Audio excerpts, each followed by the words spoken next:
Dans la conférence, mon objectif, c'est vous donner des éclairages un peu différents sur ce thème de l'amélioration possible de la vue. Donc déjà, la première partie, ça va être surtout vous expliquer comment ça fonctionne et surtout les découvertes de William Bates, dont vous avez peut-être entendu parler, qui est un peu le pionnier en Occident là-dessus. C'est-à-dire que c'est un ophtalmo dont je vous parlerai tout à l'heure, un ophtalmo américain.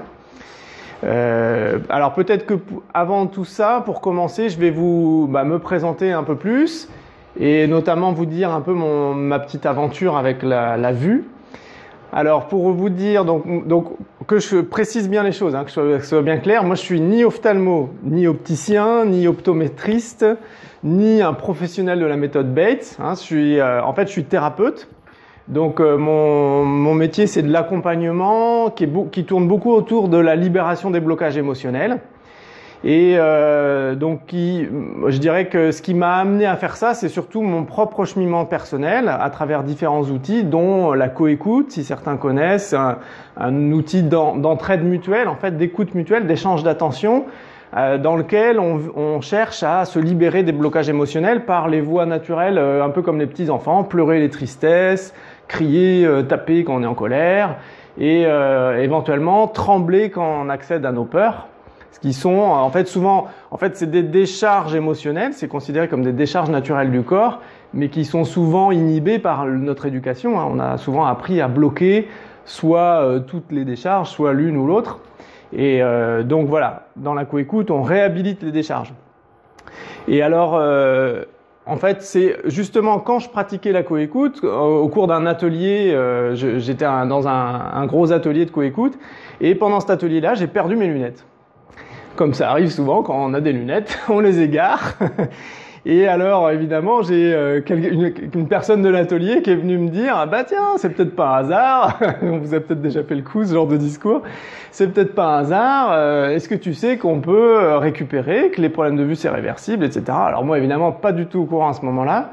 Donc j'étais un peu incrédule, un peu sceptique, et puis surtout très surpris, quoi, parce que j'étais pas bien vieux, mais j'avais quand même jamais entendu parler de ça, je trouvais ça un peu curieux. Et en même temps, comme j'étais vraiment avide de libération, de connaissances, etc., je me suis plongé directement dans l'aventure.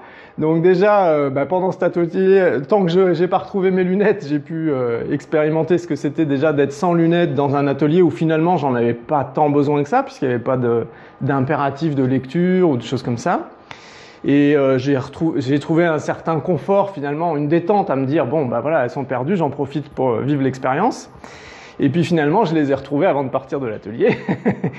Mais voilà, donc l'aventure a commencé comme ça. Et évidemment, en rentrant chez moi, je me suis dit bon bah il me faut un peu de soutien, un peu d'appui.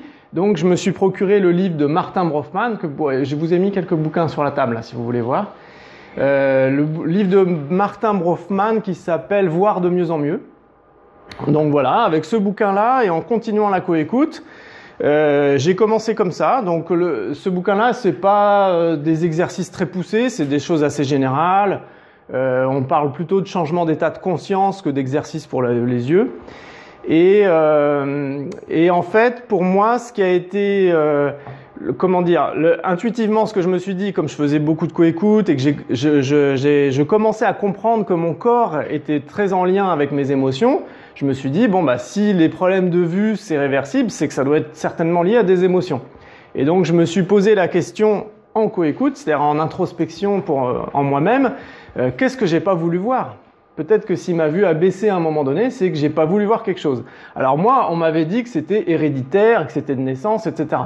Mais du coup, comme je re-questionnais les choses, je me suis posé la question qu'est-ce que j'ai pas voulu voir? Et effectivement, en descendant dans mes émotions, je suis tombé sur des étapes de ma vie assez précoces où il y a eu un gros stress, une grosse angoisse, gros stress, et où effectivement, à ce moment-là, spontanément, dans ma séance, je voulais fermer les yeux, je voulais pas voir. Et en fait, j'ai eu quelques séances comme ça sur 3 semaines à peu près, assez fortes, où je me servais d'un petit tableau de vision, un peu comme celui que vous avez ici. Et en fait, j'ai eu notamment une séance très forte où j'ai récupéré 3 lignes de vision en une séance d'1 heure, quoi, à peu près. Et donc là, j'ai vraiment pu expérimenter physiquement que la vue, c'était vraiment lié aux émotions, Alors ça ne veut pas dire que ça s'est stabilisé directement, hein. Ce que j'ai vu, c'est que ma vue était liée aux émotions, elle était en mouvement avec mes émotions. Et donc c'est un peu ça, hein. Vous voyez d'où le titre de la conférence, c'est déjà comprendre que notre vue est en mouvement, ce qui est déjà pour moi un scoop, hein, par rapport à ce qu'on nous a dit, c'est-à-dire le seul mouvement dont on nous a parlé chez les ophtalmos, c'est de pire en pire, hein, ça ne peut que s'aggraver. Mais on n'a jamais envisagé que ça pouvait être un mouvement dans un sens ou dans l'autre. Voilà, alors ça, voilà, très rapidement, je l'ai constaté dans mon corps, donc il n'y avait plus d'histoire d'incrédulité puisque je l'avais vécu, mesuré avec le tableau, donc bon, je savais que c'était possible. Et donc à partir de là, voilà, j'ai continué cette aventure.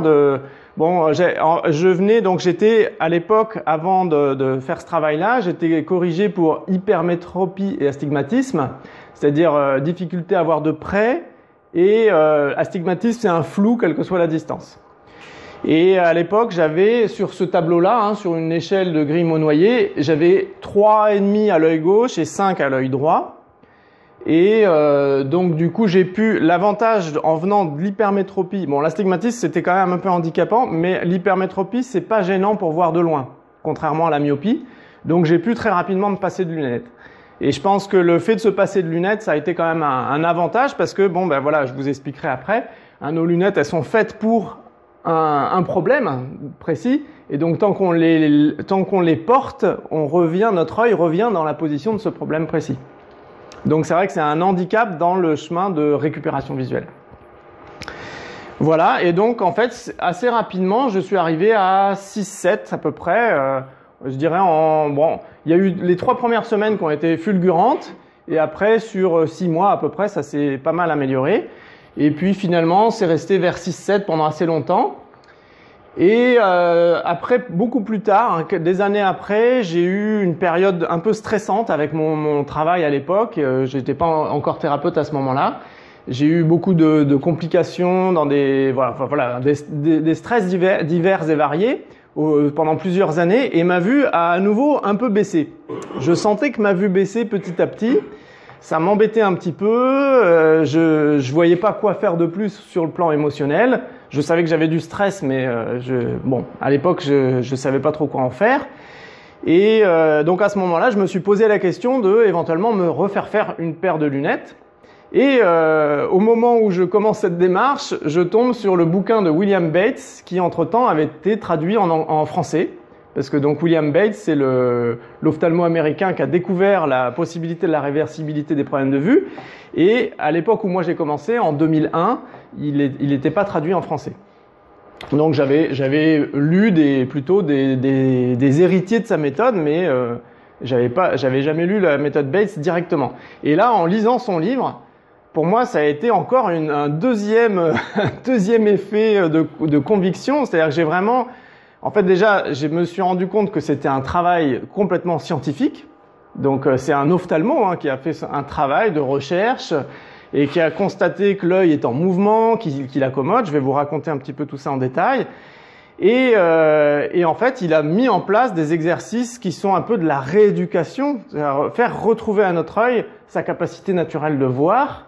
Et donc, c'est retrouver des réflexes naturels permanents. C'est pas au sens de faire des exercices comme on fait de la musculation, hein, ça n'a rien à voir. C'est plutôt de la rééducation. Comme vous allez, par exemple, si vous avez été dans le plâtre pendant un moment, vous allez chez le kiné faire de la rééducation, vous n'allez pas faire de la rééducation toute votre vie.